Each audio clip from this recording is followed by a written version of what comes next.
ಅನಿರೀಕ್ಷಿತವಾಗಿ ಸುರಿದ ಸಿಡಿಲು ಸಹಿತ ಭಾರೀ ಮಳೆಗೆ ದುರಂತವೊಂದು ಸಂಭವಿಸಿದೆ. ಸಿಡಿಲು ಬಡಿದು 4 ವಿದ್ಯಾರ್ಥಿಗಳು ಸಾವನ್ನಪ್ಪಿ 3 ಗಾಯಗೊಂಡಿರುವ ಘಟನೆ ಕೇರಳದ ಮಲಪ್ಪುರಂ ವ್ಯೂ ಪಾಯಿಂಟ್ ನಲ್ಲಿ ಮಂಗಳವಾರ ಸಂಜೆ ನಡೆದಿದೆ. ಮೃತರನ್ನ ಮಲಪ್ಪುರಂ ಮೂಲದ 20 ವರ್ಷದ ರಹೀಸ್, 19 ವರ್ಷದ ಫಹಾಸ್, 18 ವರ್ಷದ ಬಹಾಸ್ ಮತ್ತು ಜಿಯಾದ್ ಎಂದು ಗುರುತಿಸಲಾಗಿದೆ.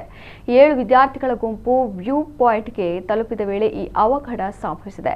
3 ಸುಟ್ಟ ಗಾಯಗಳಿಂದ ಬಳಲ್ತಾ ಇದ್ದು ಅವರನ್ನ ಆಸ್ಪತ್ರೆಗೆ ದಾಖಲಿಸಿ ಚಿಕಿತ್ಸೆಯನ್ನು ನೀಡಲಾಗುತ್ತಿದೆ. ಇನ್ನು ಕಾಡಿನ ಮಧ್ಯೆ ದುರ್ಗಮ ಪ್ರದೇಶವಾದ ಕಾರಣ ರಕ್ಷಣಾ ಕಾರ್ಯಾಚರಣೆಯಲ್ಲಿ ವಿಳಂಬವಾಗಿದೆ.